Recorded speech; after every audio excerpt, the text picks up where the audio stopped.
We're going to be talking about some Warhammer The Old World rumours. Now obviously you need to keep in mind that some of this may not be accurate and you need to take it with a pinch of salt. The reason though I am reporting it is because I've actually had the same rumour given to me by 2 or 3 different people. Now I'm not going to reveal sources or anything like that because that's just stupid. But in my mind it gives more credence to what the information contains being true. But alas, it may not be. So one of the rumours is the release date, and that is scheduled to be at the end of this year. Now that would sort of make sense in a way. It's not the way that GW traditionally do their big releases. Typically they hit the summer window, but the summer window is probably going to be taken up by Warhammer 40k. Everything seems to be pointing that we're going to be getting a 10th edition of 40k this year, and it's likely going to be summer. That's the way they do things, right? Now, unless they put it in maybe at the end of summer, maybe like August, if they were going to release it this year, then that would make sense. Now, there's a question then about when will they do Age of Sigmar? Can they actually fit it in that window? Does it make sense? I'm not really going to talk about it. It's just that the rumour suggests the end of this year. And if that's so, we would expect to see a ramping up of some news and information. Oh, wait, what's that? That's exactly what we've got. At the minute, we're pretty much getting a new article every month. And we've literally just seen in the last article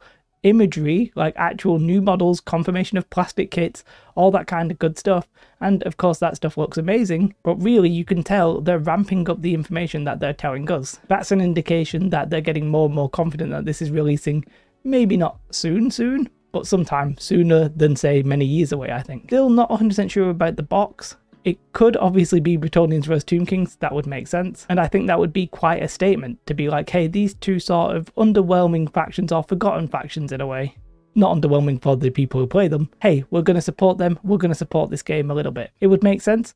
I just have something in my mind that says maybe they're going to go elsewhere with the core set. Can't put my finger on why, no information there or anything like that. I just believe they may go with 2 different factions. So that's the release date. Now let's talk about the rules themselves. I've heard this a few times and it does definitely sound like the rules are going to be primarily based around the 7th edition rather than 8th edition. Now there's a couple of important things that I really hope that means. I am definitely hoping that we do not see the return of Horde army units. Basically the ones where you can like go double wide and you can go like 10 wide. And I think you get like an extra attack. I can't really remember the exact rule. I personally haven't played a game of fantasy in probably like a decade, right? So my rules memory, not that hot right now. Either way, I'm guessing that they're going to base it without the Horde introduction. I hope so. I know some people actually like it, but for me, I just found it really clunky. I felt like they wanted more and more models, and I didn't really like it as a concept. I'm hoping they're taking that away, and I'm hoping they're going to make some other changes. But let's not talk about what I'm hoping for, let's talk about what we are rumoured to be getting. And there's 2 sort of big things to me. One of them is that it sounds like magic might be subdued, as in not quite as potent as it once was. And I think I'm on board with that, right? Magic to me should be like a sub part of the game. It shouldn't be making or breaking games completely. It should be about trying to make synergies work. Maybe the occasional like, oh, I just cast a really massive spell and you just miscast and this is all funny and stuff like that.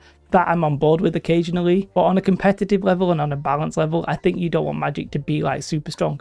Obviously, you then need to price the wizards and stuff like that appropriately, otherwise you're just going to have models that people aren't using. So I do think that magic sort of like shouldn't make the game. It should be an important part, but it shouldn't be like chaotic, if that makes sense. So let's hope that that's the case. I don't think anybody really wants to see like magic completely removed, unless you're dwarfs, but even then they get a strong anti-magic. So I mean, are they even bothered? Maybe we're also going to see a bit of reduction in the power of magic items. I sort of don't think so. I don't think magic items are necessarily in the same bucket of magic. I don't think that's what the rumour is, but we'll see if that's true or not. And another rumour that I've been hearing is about the charge range. So I think, and I may get my additions wrong, at some point we went from having like a set charge to a random charge. That may have happened from 7th to 8th, but I'm just not 100% sure. My memory's just not that good. And basically, instead of it being like your movement plus 2d6 or whatever, right? It perhaps used to be double your movement, and that was your charge range. I think the rumour is that we're going back to the less random version of that, where it's literally just double your movement, which obviously has some pros and cons, right? The randomness means that the game is a little bit less predictable. Your movement stat is less strong in a way. Like dwarfs could actually charge sort of semi-decently if they rolled 6s, you know what I mean? So it sort of took away a little bit from the movement stat, and also you can plan exactly because you were getting random distances,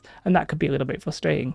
At least if you actually have to eye it up on the table, you can be like, oh, well, I actually pretty confident I'm 10 inches away, therefore I'm going to charge you with my movement 6 people and I'm definitely going to get in. It's one of those things, right? It's a whole conversation about randomness versus like strategy and planning and what you can control. Taking away some of the randomness could be beneficial, right? Could make the game more fun. But then again, the random itself, I'm sure, has led to some like really fun moments in some games. You're just 1 inch short. I can't believe that would roll that. Oh, I only need 3 inches, and then you roll a double 1 or whatever. You're like, oh my god. Like, those kind of moments are fun, but for maybe like balance and competitiveness, maybe not so fun. So let's see what we get there, but that's one of the rumours. So while there's maybe nothing revolutionary in these rumours, I do find it a little bit interesting, especially now that I'm hearing it from different sources, all sort of saying the same things, starting to build up a bit of a picture about what we're actually getting. It does sound like they're using 7th edition as sort of like the core rules and then tweaking it beyond that, which in itself was really interesting because I didn't think 8th was like that bad, but maybe they just want to go a little bit more old school and a little bit more classic than 8th. But